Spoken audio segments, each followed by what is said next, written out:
naquilo que concerne especificamente ao princípio da vida cristã, da salvação, não tem trazido a eles uma convicção, uma certeza para onde que irá a sua alma.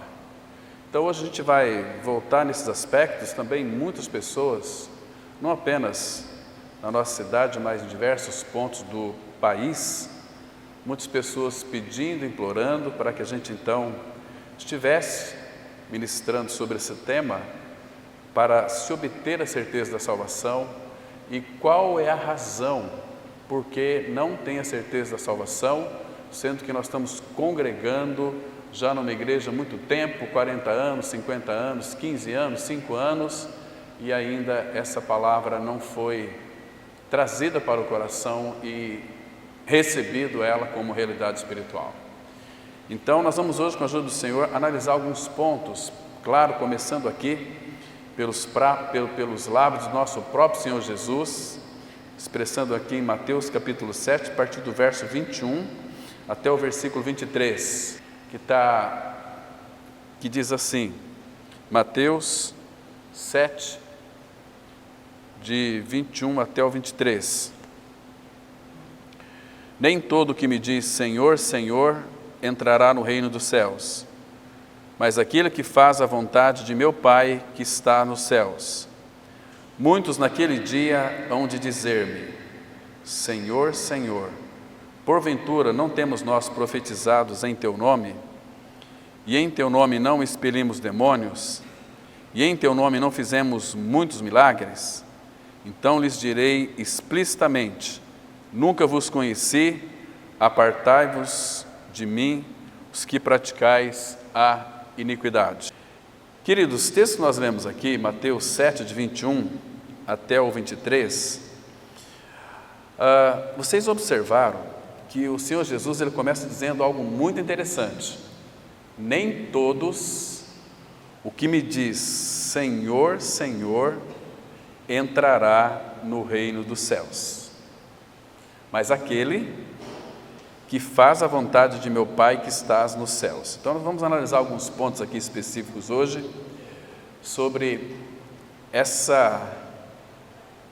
esse norte que vai dar para nós então uma entrada no reino de Deus com segurança. Já começa aqui, entende, irmãos?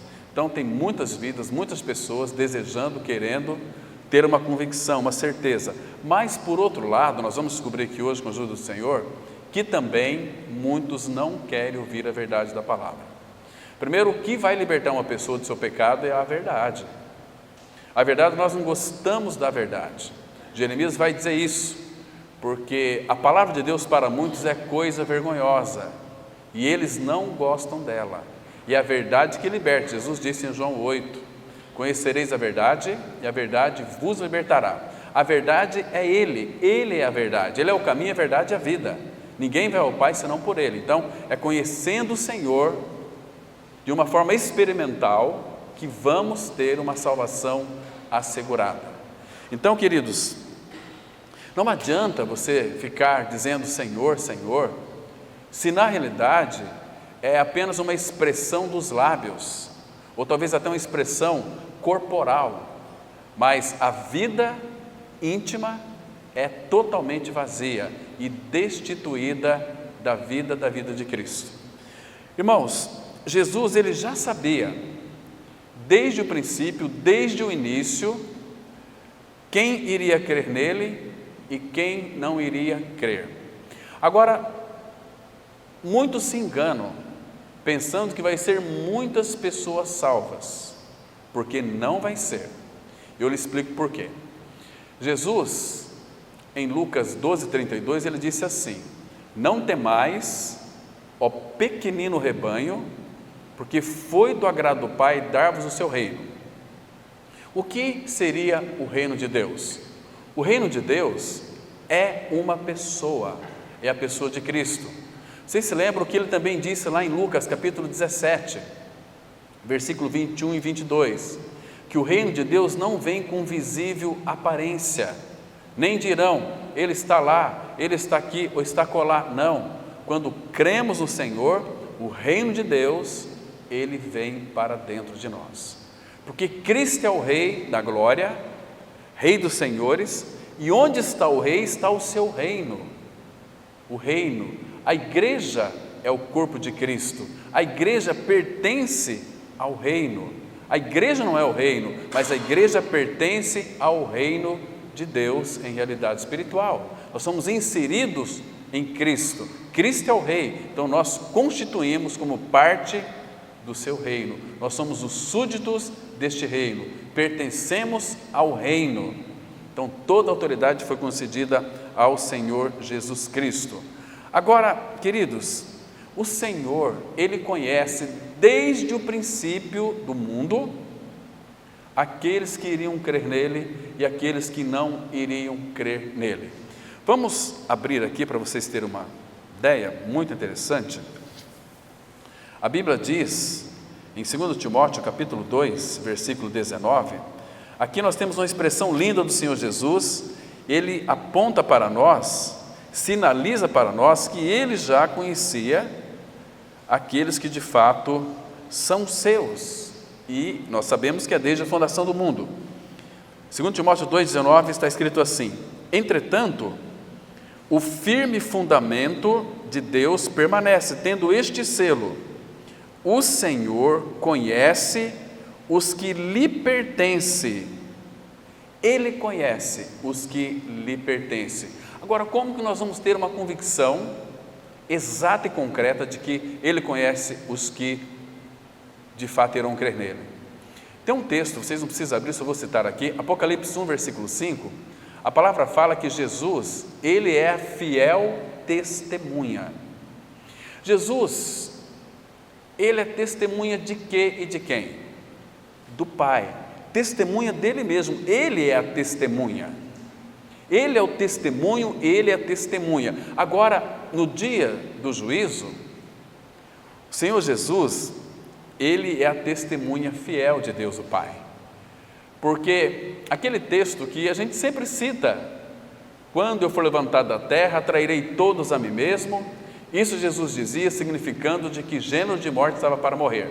Então, Jesus, Ele é a salvação, Ele é aquele que nos atraiu a si. Então, Ele diante do Pai, Ele é a fiel testemunha, e Ele sabe quem são aquelas pessoas que o Pai deu a Cristo, para que então Ele pudesse atrair ali no seu corpo. Ele atraiu a todos, mas nem todos irão crer que foram atraídos no corpo de Cristo. Irmãos, essa palavra ela é tão fundamental para nós, porque ela sinaliza para nós uma salvação eterna que começa na nossa morte com Cristo. Porque naquela palavra, atraiu a todos, é claro que precisamos crer que o nosso nome está ali. Como também diz que, a palavra diz que um morreu por todos, logo todos morreram. Então naquele todos eu tenho que crer que o meu nome está ali, para que eu participe da morte participativa de Jesus Cristo, onde na morte dele, Ele matou a minha e a sua morte. Nós nascemos com a morte dentro de nós. Então isto gera em nós uma carência muito grande de querer sobreviver. Se vocês analisarem com bastante cuidado o texto de Efésios, a palavra vai dizer que, estando nós mortos em delitos e pecados, nos deu vida juntamente com Ele, pela graça sois salvos. Então, um homem, uma mulher, que não creu que seu pecado foi removido, que ela participou da sua morte e ressurreição juntamente com Cristo, ela pode ser um crente, ela pode ser um pastor, pode ser um padre, pode ser um bispo, pode ser um presbítero, pode cantar no louvor, pode ser qualquer coisa menos filhos de Deus. Porque, irmãos, por que vocês acham que Deus colocou a sua palavra em nossas mãos? É para nós irmos para um outro caminho que não seja aquilo que Ele estabeleceu para nós crermos? Porque a palavra de Deus é o nosso testamento. Então, quando de fato alguém nasce, já vai lá, os pais já registra aquela criança, é dado um nome para ela. Então, quando nós nascemos de novo, a palavra ela vai mostrar para nós a certidão do nosso novo nascimento, que é a nossa troca de coração, que é a nossa vida nova, que é a nossa identificação com Cristo em sua morte e ressurreição juntamente com Ele. Isso é maravilhoso demais. Então nós temos a palavra. Agora, nós não podemos ler as Escrituras Sagradas como um livro qualquer. Ai, que linda história aqui. E hoje em dia se vê muitas pregações contando as histórias de Davi, as histórias de Saul, as histórias disso, as histórias daquilo, e as pessoas se empolgam. São pregações motivacionais. São fatos que ocorreram, mas quando nós temos uma visão adequada daquilo que Cristo fez, essas histórias farão um sentido bastante edificante para nós, porque ali nessas histórias nós vamos contemplar a pessoa do nosso bendito e amado Senhor Jesus, porque Ele é toda a história da palavra. A Bíblia, ela não tem desatualização. Mas e o Antigo Testamento? Nunca houve um Antigo Testamento, houve a palavra de Deus. Paulo, ele vai dizer o seguinte aqui em Timóteo: toda a palavra de Deus é inspirada por Deus e útil para o ensino. Então todas as Escrituras, ela foi inspirada por Deus e útil para o ensino. Porém, lá no Antigo Testamento, Deus, ele se comunicava com os seus, de que maneira? Através de sonhos, se comunicava através dos videntes, que são os profetas, se comunicava através das suas aparições teofânicas, ali, as aparições de Cristo fragmentadas, e Deus falava aos pais, pelos profetas, de muitas maneiras, mas nesses últimos dias, Ele fechou todo o seu falar na sua palavra viva, que é o próprio Cristo. Lembra de Hebreus 1, versículo 1? Havendo Deus falado outrora aos pais, pelos profetas, de muitas maneiras, muitas vezes de muitas maneiras, mas nesses últimos dias, Ele nos falou pelo Filho, pela palavra. Então, o falar definitivo de Deus é no Filho. Então, não que nós estamos excluindo e nem podemos anular o Antigo Testamento, porque é a palavra de Deus. Agora, quando nós vamos ler o Antigo Testamento, por causa que assim está colocado aqui, mas isso não é bíblico, colocar o Antigo e Novo Testamento, para a gente saber que qual é o Antigo e qual que é o Novo, né? A antiga e a nova aliança. Mas Deus fez uma aliança, e essa aliança percorreu toda a palavra e se concretizou na pessoa de Cristo Jesus. Aquela lei que era uma lei exterior, Deus a colocou em nosso interior. Imprimirei as minhas leis na sua mente e as escrevereis no seu coração. Entende? Hoje a palavra de Deus, ela é colocada dentro de nós. A palavra de Deus é Cristo. Por isso que ele disse assim em João 6,63: as palavras que eu tenho dito para vocês são espírito e são vida. Por quê, irmão? Porque Ele é espírito e Ele é vida. Ele é carne e osso, está à destra do Pai também. Então, nós vemos aqui, irmãos, que em primeiro lugar, o Senhor conhece os que são seus, e não é muita gente que vai ser salva, irmãos. Quando o Senhor, ele envia um mensageiro para pregar a palavra de salvação, a verdade da palavra, há muita rejeição hoje, inclusive no meio evangélico. O povo evangélico não querem receber a verdade genuína de Deus. Querem aquelas pregações motivacionais, que você vai conquistar a sua vitória aqui na terra. Irmãos, a nossa vitória já foi conquistada por Deus em Cristo Jesus. Nós não temos que lutar por buscar vitória. A Bíblia diz para filhos de Deus que creram que morreram e ressuscitaram. 2 Coríntios 2,14, lembra daquele lindo texto? Está escrito assim: graças, porém, a Deus que em Cristo sempre nos conduz em triunfo. Então, irmão, não tema nenhum tipo de fracasso na sua vida, porque o Filho de Deus, mesmo no fracasso, ele é uma pessoa triunfante, porque Cristo sempre vai conduzir filhos em triunfo, mas em Cristo Jesus. Agora, você precisa descobrir se você está em Cristo. Se você está em Cristo, Ele sempre, o Pai, vai conduzir você sempre em triunfo, e vai acontecer algo extraordinário também, e por meio de você vai manifestar toda a fragrância do bom perfume de Cristo na sua vida, tanto naqueles que se perdem, como naqueles que serão salvos, que são salvos. Isso é tão maravilhoso, irmãos. Então, quando a pessoa de fato, ela recusa a reconhecer que de fato ela precisa da verdade, ela se recusa a crer na verdade da palavra de Deus, e essa recusa ela tem consequências espirituais significativas, como, por exemplo, salvação eterna. Irmãos, nós não podemos brincar de cristãos, não podemos brincar de cristianismo, porque, queridos, para pensar um pouquinho só. A vida que o Pai tem proposto para nós é uma vida eterna, é uma vida além do túmulo, além da sepultura. A palavra fala que nós somos filhos de Deus, Lucas 20:36, que nós não podemos morrer mais eternamente, porque nós somos filhos de Deus, filhos, porque o Pai é eterno. Seus filhos não podem morrer eternamente. Vamos morrer fisicamente quando um filho de Deus desce para a sepultura.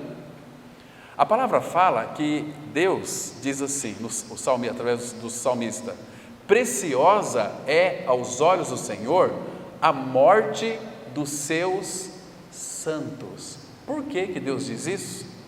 Nós muitas vezes temos receio da morte, porque nós não sabemos que vai estar do outro lado, mas, irmãos, papai está cuidando de tudo, Ele já cuidou de tudo. Então, se você creu em Cristo, você está unido a Ele, aquele que se une ao Senhor é um espírito com Ele, você está em Deus, porque você uma vez creu, Colossenses 3:3, morrestes, e a vossa vida está escondida, oculta com Cristo em Deus. Então aí no 4 ele vai dizer o seguinte: quando Cristo, que é a vossa vida, quando Cristo, que é a vossa vida, se manifestar, então vós também sereis manifestados com Ele. Por que com Ele? Porque nós estamos nele pela fé. E quando um filho de Deus, quando morre hoje, antes da volta de Cristo, ele vai entrar no descanso do Senhor. E esse descanso, ele vai ser bem mais rápido do que o descanso aqui que nós já temos em Cristo. Nós descansamos em Cristo, porque Ele é o nosso descanso. Ele tem levado os nossos fardos, e só vai levar se nós entregarmos para Ele. Então, a vida neste mundo é uma vida de aflição, mas nós temos a paz, temos um descanso no Senhor. Mas, irmãos, aqui passa rapidamente, passa voando, a gente nem vê. Igual ontem eu estava olhando para um irmão, lá em Campo Grande. O irmão lá tem 101 anos. Passou rapidamente. O filho dele diz para mim o seguinte: olha, eu uma vez por semana eu vou visitar meu pai. E meu pai disse assim, disse que passou 101 anos que eu nem vi. Veja, irmãos. Mas logo ele vai descer para a sepultura, como nós também. Agora, irmãos, a eternidade começa além do túmulo. E a Bíblia diz, para aqueles que não são nascidos de novo, qual será a sua eternidade, onde será, e qual será a eternidade daqueles que creram no Senhor Jesus. Vamos ver alguns textos aqui, vamos passear pela Bíblia, né? Primeiro lá em Daniel capítulo 12, versículo 2, Daniel 12, verso 2, aqui nós temos uma declaração, irmãos, contundente da palavra de Deus, mostrando que há dois destinos para cada um de nós. Agora você tem que responder isso aos pés do Senhor. Daniel 12, verso 2, a Bíblia diz assim: muitos dos que dormem no pó da terra ressuscitarão. Então aqui, irmãos, tanto faz filho de Deus como aqueles que não é filho de Deus, vai ressuscitar. uns para a vida eterna e outros para vergonha e horror eterno. Então, vamos fazer uma pergunta aqui e responder no nosso coração. Onde você vai passar a eternidade? O que é a eternidade? É um local onde não se acaba nunca mais. Céu ou inferno? Queridos, os ímpios, eles brincam muito fazendo até chacotas, pilhérias, e às vezes quando são confrontados eles enraivecem, ficam bravos, há uma cegueira. A Bíblia diz no Salmo 9, versículo 17, que os ímpios ou os perversos serão lançados no inferno, e todas as nações que se esquecem de Deus. Esquecem de Deus. Então, os ímpios serão lançados no inferno. E as nações, eu fico pensando, mas por que as nações então não são ímpias? Por que também elas serão lançadas no inferno? Porque ímpio, existe muito ímpios dentro das comunidades hoje, que nunca creram, que têm um entendimento, conhecem as Escrituras Sagradas, mas ficam apenas no conhecimento bíblico. Jesus, ele disse assim em João 5,39: examinai as Escrituras, porque vós julgais ter nelas a vida eterna. A Bíblia fala da vida eterna, fala dele. Aí Jesus diz no verso 40: contudo, não quereis vir a mim para terdes vida. Ficam nas Escrituras. Conhecimento das Escrituras não leva ninguém para o céu. O conhecimento, se ele não estiver associado com uma experiência, você está perdido. O que adianta ir para o inferno cheio de conhecimento bíblico? Senhor, mas eu li a Bíblia. Senhor, mas eu participava da mesa. Senhor, eu profetizava em teu nome, expulsava demônios, fazia muitos milagres. Nunca vos conheci. Apartai-vos de mim, vós praticais a iniquidade. Irmãos, agora, essa rejeição da palavra, isso aqui o Senhor já vem profetizando desde a antiguidade, desde muitos anos atrás, mesmo antes de Cristo ter vindo ao mundo. Eu quero ver com vocês aqui, irmãos, se vocês puderem abrir comigo em Amós, livro do profeta Amós. Vamos ler aqui alguns versículos, o capítulo 2, Amós 2, versículo 11 e 12. Então, primeiro aqui, que o Senhor está fazendo uma exortação para este povo. O Senhor envia pregadores, profetas, videntes, que na época no Antigo Testamento eram os videntes, eram profetas. Aí vejam o que está acontecendo aqui, irmãos. Amós 2, versículo 11. Dentre os vossos filhos suscitei profetas, e dentre os vossos jovens nazireus. Não é isto assim, filho de Israel, diz o Senhor. Ou seja, aqui no versículo 11, ele está dizendo o seguinte: olha, dentre os vossos filhos, eu levantei profetas, e eu derramei sobre eles o meu dom, eu alcancei eles, e usei os seus para serem os meus profetas. E dentre os jovens nazireus, pessoas que viviam uma vida consagrada ao Senhor, como foi Sansão e tantos outros mais. Mas veja aqui o versículo 12: mas vós aos nazireus destes a beber vinho, e aos profetas ordenastes, dizendo: não profetizeis. Isso significa que eles não queriam ouvir o que Deus tinha para dizer a eles. Irmãos, e quando alguém fecha os ouvidos, vira as costas para a palavra, Deus, ele vai enviar para essa pessoa a operação do erro, para que elas creiam a mentira. Está escrito lá em 2 Tessalonicenses 2, 9, 10 e 11. O próprio Deus envia para essa pessoa a operação do erro. Por quê? Porque eles estão recusando a ouvir a verdade. Mas aí eles usam a Bíblia e pregam a Bíblia e enche a mente das pessoas de conhecimentos, mas destituídos de Cristo e a cruz. Cristianismo sem cruz é um cristianismo diabólico. Por que eu digo isso? Quando Jesus perguntou para os discípulos: e vós, quem dizeis que eu sou? Pedro, porque o Pai trouxe uma revelação para o ouvido de Pedro, então ele disse assim: tu és o Cristo, o Filho do Deus vivo. Jesus disse para Pedro: Pedro, esse entendimento, essa revelação não partiu de você, foi meu Pai que estás nos céus, é quem tu revelou. E aí depois Jesus começou a explicar a sua missão, que ele iria para Jerusalém, que ele iria ser açoitado, ser morto, e ao terceiro dia iria ressuscitar. Cruz. O que Pedro fez? Chamou Jesus do lado e disse assim: mestre, isso de modo nenhum pode te acontecer. O que Jesus disse para Pedro? Para trás de mim, Satanás, porque não cogitas das coisas de Deus, e sim das dos homens.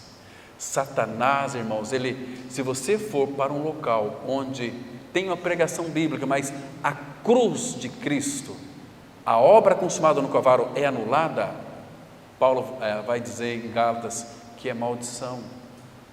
Ele disse assim lá em 1 Coríntios 1, verso 17: não me enviou o Cristo para batizar, mas para pregar o Evangelho. O que é Evangelho? É aquilo que Cristo é e fez, é morte, sepultamento e ressurreição de Cristo.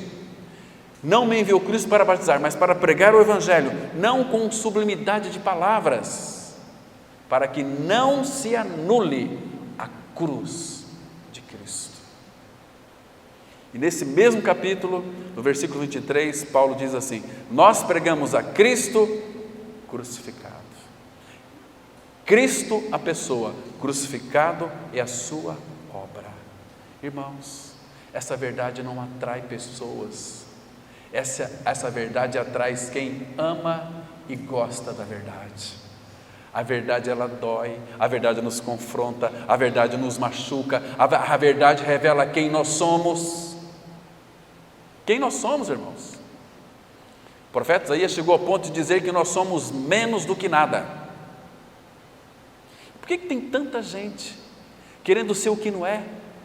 É uma coisa que foi insuflada dentro das suas narinas: soberba, nariz empinado, olhos altivos. Tudo isso é fruto da queda de Lúcifer, a soberba. Terrível isso, irmãos. Mas por isso que a cruz veio para crucificar a nossa soberba, os nossos olhos altivos, veio para crucificar a nossa velha vida adâmica e ganhar a nova vida pela ressurreição. Aí você vai ter convicção, porque está escrito na palavra de Deus. A Bíblia diz que em Cristo eu sou uma nova criatura. Em Cristo. Onde é que nós estamos, irmãos? Eu pertenço à denominação batista, eu pertenço à palavra da cruz, eu pertenço à igreja metodista, eu pertenço à assembleia. Você vai para o inferno. Deus não tem compromisso com denominação nenhuma. Ele tem compromisso com vidas. Eu vim para que tenham vidas e vida em abundância. O compromisso dele é com pessoas. Nós fazemos de um templo aquela coisa tão sagrada. Não, irmãos. Deus não habita em templos feitos por mãos humanas. Ele habita em pessoas que creram no seu Filho Jesus Cristo, que morreram e ressuscitaram com Ele. Não há outra possibilidade. Mas aqui essas pessoas rejeitaram. Que tristeza, irmãos. Mas o que é interessante é que em Amós mesmo, nós vamos descobrir que o Senhor, Ele não desiste deste povo aqui, irmãos, um povo mau caráter, um povo que rejeita a palavra, um povo que não quer a palavra, mas Deus insiste com eles. Olha aqui no capítulo 3, no capítulo 5, versículo 4, aqui o Senhor indo atrás deles, buscando eles, querendo dar vida para eles. Diz assim, Amós 5,4: pois assim diz o Senhor, a casa de Israel, buscai-me e vivei. Quando ele está dizendo o seguinte, buscai-me e vivei, ele está dando condição, mediante a graça dele, para nós buscarmos a ele. E agora, olha o versículo 6, buscai ao Senhor e vivei, para que não irrompa na casa de José como um fogo que a consuma, e não haja em Betel quem a apague. Está vendo aqui, irmãos? Que coisa mais estupenda, tremenda. Para que não irrompa na casa de José como um fogo que a consuma, e não haja em Betel quem a apague. José é uma figura de Cristo, porque, irmãos, aqui, deixa eu tentar parafrasear aqui com a ajuda do Espírito do Senhor. Buscai ao Senhor e vivei, para que não irrompa na casa de José como um fogo que a consuma. Ou seja, hoje a graça de Deus está escancarada para quem de fato desejar buscar o Senhor. Buscai-me e vivei. Então, quando o Evangelho da Graça é pregado, Deus abre todas as comportas da graça e revela a sua graça. Mas Deus também, Ele não quer, irmãos, forçar-nos a crer. Ele diz assim, pela graça sois salvos, mediante a fé, mediante a tua confiança naquilo que meu filho é e fez. Estão me compreendendo, irmãos? Então, Ele dá a graça, dá a fé, mas Ele não força a gente a crer, nenhum de nós a crer. Ele disse assim, quem nele crer, João 3,18, não é julgado. Quem nele não crer, já está condenado. Se já está condenado, porque não creu nele. Queridos, no dia do juízo você não vai ser condenado. Você só vai ouvir a sentença, apartai-vos de mim, malditos, para o fogo eterno, preparado para o diabo e os seus anjos. Isso é muito sério. Agora, veja aqui o versículo 10. Mas eles aborrecem, eles não querem, eles abominam. Capítulo 5, versículo 10 de Amós, diz assim a palavra: aborreceis na porta ao que vos repreende, e abominais os que falam sinceramente. Irmãos, não é assim hoje em dia, irmão. Presta atenção, aborreceis, aqui o sentido é detestar. Vocês aborrecem na porta os que vos repreendem. Irmãos, quem de nós gosta de ouvir uma repreensão pela palavra de Deus? Ninguém gosta, nós gostamos de ouvir coisa boa. Ah, Deus é por nós, quem será contra nós? Mas não podemos esquecer da verdade da palavra, que ela é um composto de todo. Podemos pegar versículos isolados e pegar para nós, está tudo bem, eu estou na glória, eu vou para o céu, só se for para o céu da boca da onça. Jesus, ele foi muito claro com Nicodemos, aquele que não nascer de novo não pode ver o reino de Deus. Nascer de novo não é aceitar Jesus. Nascer de novo não é você praticar boas obras, praticar ritualismos. Eu estou servindo a Deus lá na minha igreja, meu Deus do céu, minha igreja. Essas terminologias que eu fico pensando, como é que Deus escuta isso? Ontem, chegou um pastor, me deu um abraço, falou o seguinte, olha, onde é a tua igreja? Nós temos que ser respeitosos. Onde é a tua igreja lá em Sidrolândia? Eu preciso de fazer uma visita lá para vocês. Pode ir, meu irmão, pode ir lá, mas minha igreja, pastor não tem igreja, o nosso pastor é o dono da igreja, Cristo. A igreja não tem dono, nós somos o corpo de Cristo, nós somos a vida da igreja, Cristo é o cabeça da igreja, então Ele é o dono da igreja, Ele é quem governa a igreja. Nós somos, todos nós aqui, administradores deste local de reunião. E graças ao Senhor, Deus tem nos dado graça e sabedoria para todos nós administrarmos muito bem, para que os irmãos venham ouvir a palavra de Deus, louvar, adorar, sentem-se bem confortáveis, ar-condicionado. Então esse é o cuidado que nós temos que ter com os irmãos. Mas o nosso dever diário, irmão, saiu ali para fora, você já vai ter tribulação. você já vai ter ali uma série de tentações, e por aí a coisa vai. Estão me compreendendo? Então, aborreceis na porta os que vos repreendem. Queridos, repreende. Até quando você vai repreender teu filho, ele está fazendo alguma coisa errada, repreende teu filho, ele já fica ali já rosnando, não é? Mas obedece, porque senão vai obedecer de outra maneira, e a outra maneira dói, não é assim? Mas lá dentro está, eu vou crescer ainda, vai chegar um dia que eu vou poder fazer o que eu quero. Você está totalmente enganado, iludido. Entende, irmãos? Ninguém gosta de repreensão. Quando você vai repreender uma pessoa que está errada, ela fica com raiva de você, e se você abusar, ela até te mata. Quem é você para falar assim comigo? Está vendo? As pessoas, quando Deus enviava as pessoas ali para repreender, eles aborreciam e eles abominavam o que fala sinceramente. Quando nós falamos a verdade, o que a verdade provoca em nós, irmãos? Quando nós ouvimos a verdade, a primeira vez que eu ouvi a verdade, eu vou falar mais uma vez aqui, eu quase que joguei a minha Bíblia na cara daquele pastor Glênio lá de Londrina, que pregou aqui.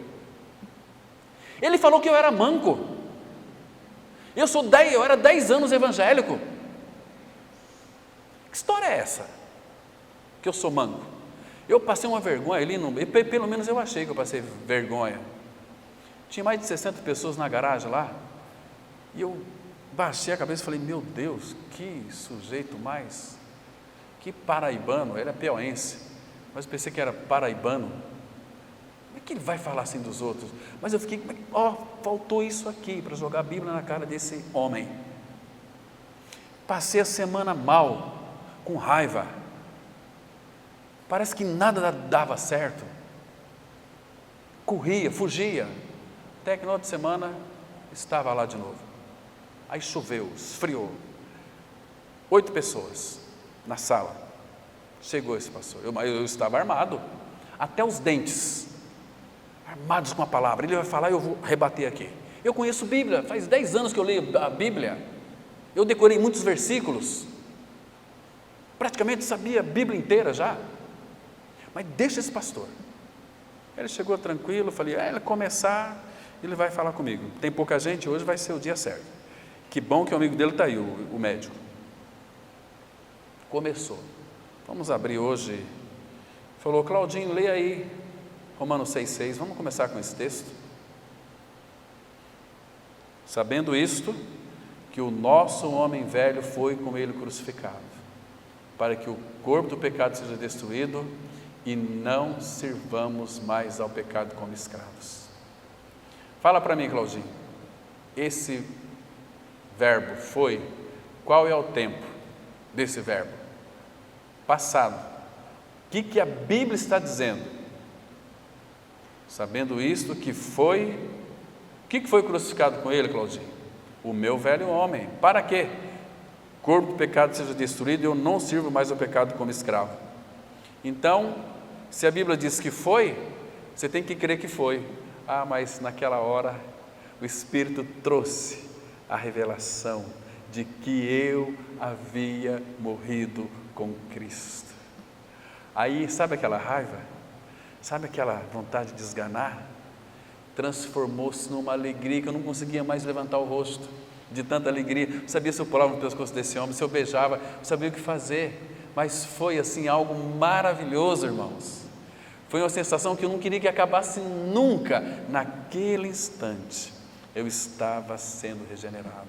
E a partir daquele dia, as Escrituras faz um sentido para mim até hoje, maravilhoso demais. Filhos de Deus em Cristo Jesus. Por isso, irmãos, que eu falo o seguinte, todo filho de Deus, ele tem uma característica, ele é perseverante em seguir o Senhor. Que bênção que é isso, irmãos. Mas aqui, o que não é, eles abominam quem fala sinceramente. Irmãos, essas reuniões de hoje, que acontecem por aí, irmãos, é um culto ao ego. é uma bagunça, é uma muvuca, e todo mundo pulando e gritando, e luz apagando e acendendo, Deus está no meio. Não está, Deus odeia isso, Deus abomina isso, irmãos. Aqui em Amós mesmo, vocês estão no capítulo 5, vamos ler alguns versículos aqui. Amós, capítulo 5, versículo 21, é uma barulheira, tem que atrair os jovens gostam de barulho, não é assim? É a presença de Deus, nós estamos sentindo a presença de Deus, misericórdia. A presença de Deus não se sente, se crê. Eu tenho que crer que Cristo é a minha vida, porque a Bíblia diz. Eu não estou dizendo que eu não vou ter emoções genuínas e verdadeiras. Jesus chorou, você vai chorar também. Mas veja aqui, irmãos, olha o versículo 21, que agora aqui é Deus respondendo: aborreço e desprezo as vossas festas, e com as vossas assembleias solenes não tenho nenhum prazer. Deus não tem prazer nisso. Onde é que Deus tem prazer? É quando nós cantamos louvores a Ele, com cânticos espirituais, com letras adequadas e sem muito barulho. Olha aqui o versículo 23, o que está escrito aqui, irmãos? Deus está dizendo: afasta de mim. Afastar o quê? O estrépito dos teus cânticos. Esses cânticos com guitarra, com bateria, tudo alto, aquele inferno. É Deus, não é Deus que está se manifestando ali.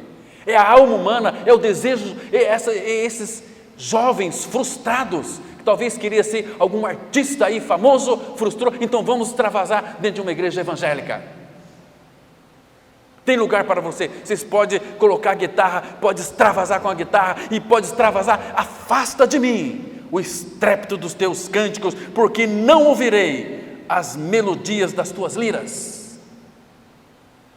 Deus não gosta de bagunça, porque isso vai mexer com a alma do homem, as pessoas vão ficar arrepiadas e achar que é Deus, e não é Deus. Deus está na adoração. Essas letras é o mundo trazido para dentro da igreja. Irmãos, graças a Deus pelos irmãos do louvor que têm tido esse cuidado com a palavra, cantar a palavra, porque no louvor há libertação, quando é um louvor oferecido ao Senhor, mas as palavras têm que estar muito bem adequadas. Vocês vê, qualquer cântico, primeiro nós colocamos aqui a base, o capítulo e o versículo, depois vamos cantar o cântico, porque o cântico não é para nossa satisfação.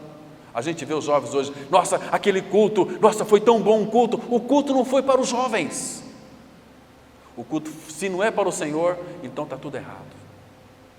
O culto é para Deus. Hoje o culto foi uma bênção para mim. Não foi, é para o Senhor. Se o Senhor se agradar dos nossos cânticos, Ele vai falar conosco pela palavra, e nós vamos ser edificados. Vamos para casa cheio do Espírito do Senhor, cheio da palavra. Os cânticos vai estar na nossa mente, porque a palavra ela imprime na nossa mente. Que delícia isso, irmãos, é maravilhoso demais.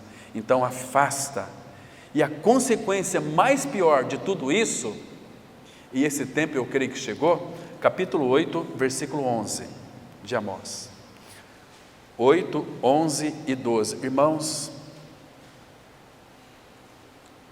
olha aqui o que ele está dizendo como consequência de rejeitar a palavra.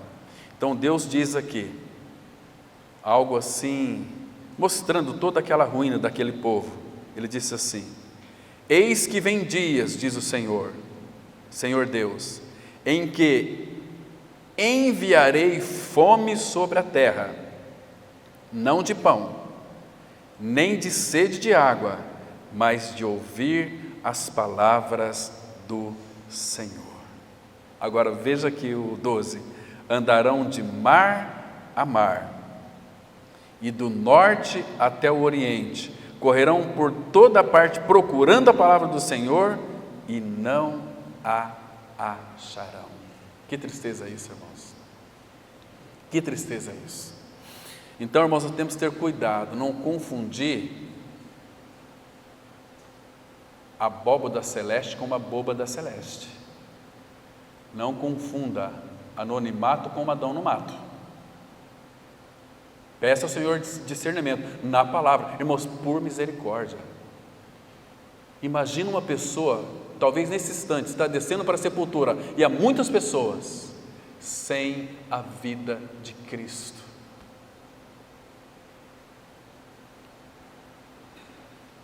Não tem mais jeito. Por que foram para o inferno? Porque rejeitaram a palavra do Senhor, rejeitaram Cristo. E até na comunidade, época da Páscoa, do Natal, afinal de contas, menino Jesus vai nascer, nasceu de novo, agora é Páscoa, e agora é... Misericórdia, irmãos. É nossa responsabilidade preservar a unidade do Espírito no vínculo da paz. É nossa responsabilidade ter prazer na comunhão do corpo de Cristo, da vida da igreja. Senão, o nosso cristianismo não é o verdadeiro. Não se iluda. Não se iluda com isso. Agora, imagina aquele homem que vivia distraído. Um dia ele faleceu. Ele vivia dissolutamente. Talvez muitas pessoas pregaram para ele, mas eles não ouviram. E quando ele morreu, ele foi direto para o inferno. Abra comigo em Lucas, capítulo 16. Irmãos, isso aqui não é para meter medo não, irmãos. Isso aqui é para divertir os irmãos a ficarem bem atentos, a não se distraírem. Lucas, capítulo 16. Aqui, irmãos, vocês sabem que Jesus conta essa história aqui. Versículo 19 diz assim: Ora, havia certo homem rico que se vestia de púrpura e de linho finíssimo e que todos os dias se regalava esplendidamente. Havia também certo mendigo chamado Lázaro, coberto de chagas, que jazia à porta daquele. E aí, olha o que aconteceu, verso 22. Aconteceu morrer o mendigo e ser levado pelos anjos para o seio de Abraão. Morreu também o rico e foi sepultado. A palavra sepultura aqui é Seol. Seol é cova, Seol é inferno, Seol é Hades. E no inferno, estando em tormentos, levantou os olhos. Agora ele levantou os olhos, mas ele estava onde? No inferno. No inferno, levantou os olhos e viu ao longe Abraão e Lázaro no seu leito. Então, clamando, disse, de lá do inferno, por isso que o inferno é o lugar que mais se ora. O local que tem mais reunião de oração hoje é no inferno. As pessoas estão clamando, elas vão clamar eternamente e não serão ouvidas, não sairão de lá, nunca mais, porque é pelos séculos, é toda a eternidade, e a eternidade não tem fim. Então, clamando, disse: Pai Abraão, tem misericórdia de mim. Agora é tarde, agora é muito tarde. Olha, ele dando ordem para Deus ainda, e manda a Lázaro que molhe em água a ponta do dedo e me refresque a língua, porque estou atormentado nesta chama. Ali ele ainda viu, mas no inferno hoje é densas trevas, não vai ver nada. Então veja o que Abraão disse, verso 25: Diz porém Abraão: Filho, lembra-te de que recebeste os teus bens em tua vida e Lázaro igualmente os males. Agora, porém, aqui ele está consolado e tu em tormentos. E além de tudo, está posto um grande abismo entre nós e vós, de sorte que os que querem passar daqui para vós outros não podem, nem os de lá passar para nós. Não tem mais jeito, irmão. Devemos ficar atentos, irmãos. Eu não sei se tem alguém aqui que ainda não nasceu de novo, mas se tiver, clame ao Senhor misericórdia, para que Ele revele a obra consumada no seu interior. Clame ao Senhor, porque, irmãos, descer para a sepultura sem a vida de Cristo, eternamente perdido. Muito cuidado, irmãos, muito cuidado. Então, hoje, a religião, ela criou um Deus chamado egocentrismo. É um Deus que é adorado por todos, né? Nós adoramos mais pessoas do que o nosso amado Senhor. Que tragédia, irmãos, que tragédia isso. Então, porque essas pessoas que frequentam esses deuses aí falam aquilo que elas gostam de ouvir e não aquilo que elas precisam de ouvir. Acho que foi ontem, eu estava conversando com a irmã, ela falou que conversou com uma pessoa que é incrédulo e falou de Jesus, o rapaz disse que ficou bravo, falou essas pastorzadas, tudo uns picaretas, tudo demônio, só prosperidade, é assim, raiva, percebe, irmãos? Não querem ouvir a verdade da palavra, querem ouvir coisas que massageiam o seu ego. Deixa eu citar um exemplo aqui para vocês. Isaías capítulo 30, versículo 10. Observe aqui, irmãos, cuidadosamente. Isaías 30, verso 10. A palavra vidente que vai aparecer aqui são os profetas. Antigamente os profetas eram tidos como os videntes. Então ele diz assim, vou ler o 9. Porque povo rebelde é este, filhos mentirosos, filhos que não querem ouvir a lei do Senhor. Por quê? Porque a lei do Senhor é a verdade, a palavra de Deus é a verdade. Agora, veja o que eles dizem para os profetas, os videntes, verso 10. Eles dizem aos videntes: não tenhais visões, e aos profetas: não profetizeis para nós o que é reto, dizei-nos coisas aprazíveis, profetizai-nos ilusões, desviai-vos do caminho, apartai-vos da vereda, não nos faleis mais do Santo de Israel. Está vendo aqui, irmão? O que eles querem ouvir, irmãos? Coisas ilusórias. Ai, Deus tem um plano na tua vida, ai, Deus tem um projeto, Deus vai te dar muita coisa, ai, você precisa... Para com isso, irmãos. O melhor de Deus está para vir na sua vida. Qual que é o melhor de Deus para nós, irmãos? O melhor de Deus Ele já deu. Cristo é tudo. Quando eu estou crucificado com Cristo, quando eu creio nessa verdade, eu vivo não mais eu, mas Cristo vive em mim. Cristo é o meu tudo. Ele é a minha vida, a minha satisfação, meu prazer, minha alegria, minha paz, minha santidade, minha bondade, minha longanimidade, minha fidelidade. Eu em mim mesmo não tenho nada. Agora Cristo é a minha vida. Que maravilha é isso, irmãos. Cristo é a minha vida. E agora, qual que é a diferença, irmãos? Desses desse povo que nunca nasceu de novo. E quando você fala para eles da obra consumada do Calvário, eles dão um pulo lá para trás e dizem o seguinte: não, cada igreja tem uma doutrina. Vocês têm uma doutrina, a nossa igreja tem outra, então eu não vou discutir isso. Eu não quero discutir doutrina de igreja. Eu quero falar para você do caminho da salvação que é Cristo Jesus, para que você seja liberto aí do seu pecado, da sua natureza perversa, religiosa. Religioso, gente, sai de perto de gente religiosa. Misericórdia, não dá para suportar gente religiosa. Você pode suportar até um Satanás te atacando, mas gente religiosa é pior do que o diabo. Crentaiada, sem a vida de Cristo. É terrível isso, irmãos. E sabe o que o apóstolo Paulo falou desses aí? Abram comigo lá em Romanos capítulo 16. Irmão, nós estamos lendo Bíblia, não vai ficar com raiva de mim não, mas é Bíblia. Eu tenho que falar a verdade. E vamos continuar falando a verdade. Olha só. Romanos capítulo 16, versículo 17 e 18. Olha o que a Bíblia está dizendo. É a Bíblia que está dizendo. E nós estamos lendo Bíblia. Então aqui, Romanos 16, verso 17. Aqui é Paulo falando.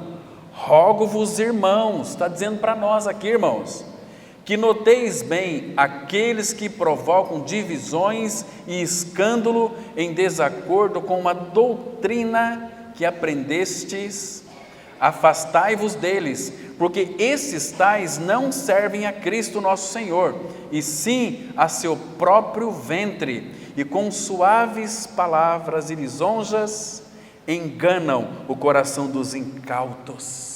Suaves palavras, lambeção, melação. Eu tenho uma preocupação com isso, irmãos. De gente que vem lisonjear, que vem lamber. Irmão, misericórdia. Afasta deles, com lisonjas. Você conhece pessoas assim? Que precisa de fazer muito agrado, precisa te lamber, precisa te passar a mão aí, fazer um cafuné em você para que você aceite essa pessoa? Assim era com Absalão. Absalão, ele queria usurpar o reino do seu pai Davi. Quando Davi percebeu, Davi ficou apavorado. Meu filho Absalão está colocando o dedo onde não pode pôr. Davi saiu. Então o que Absalão fazia, irmãos? Vocês se recordam? Absalão ficava bem na entrada da cidade assim, e Absalão vinha aquele povo entrar, ele era um jovem bonito, alto, né? E aí ele começava, quem me dera tivesse um rei aqui para poder julgar o povo, venha julgar a causa de cada um de vocês. E as pessoas se prostravam diante de Absalão, e Absalão pegava a mão deles e beijava. Nossa, misericórdia. Sabe o que isso trouxe para Absalão? Morte dele. Ele morreu por causa disso. Terrível, irmãos. Cristianismo é algo a sério. Cristo morreu na cruz do Calvário e levou você a morrer com Ele. E quando você crê que morreu e ressuscitou com Ele, você tem a vida de Cristo. A vida de Cristo é a vida eterna. Deixa eu ler 3 últimos versículos. 1 João capítulo 5, versículo 11 e 12 e 13. Aí nós vamos encerrar. 1 João capítulo 5, versículo 11. Vamos ler, irmãos, esses 3 últimos versículos com bastante atenção, com bastante cuidado. 1 João 5, verso 11. A palavra de Deus, ela diz assim: e o testemunho é este, que Deus nos deu a vida eterna. Jesus disse lá em João 10, versículo 28, e eu lhes dou a vida eterna, nunca perecerão. Eu lhes dou a vida eterna, e esta vida está no seu Filho. Fora de Cristo não tem vida eterna. Ele é a vida eterna. Jesus Cristo é a vida. Ele é o caminho, a verdade e a vida. E a vida eterna. E esta vida está no seu Filho. Então, verso 12: aquele que tem o Filho tem a vida. Aquele que não tem o Filho de Deus não tem a vida. Vocês observaram que hoje as pregações é só Deus? Busca Deus, é Deus, Deus vai fazer, Deus. Mas cadê Jesus? Cadê Cristo e a cruz? Agora, olha o 13. Estas coisas vos escrevi a fim de saberdes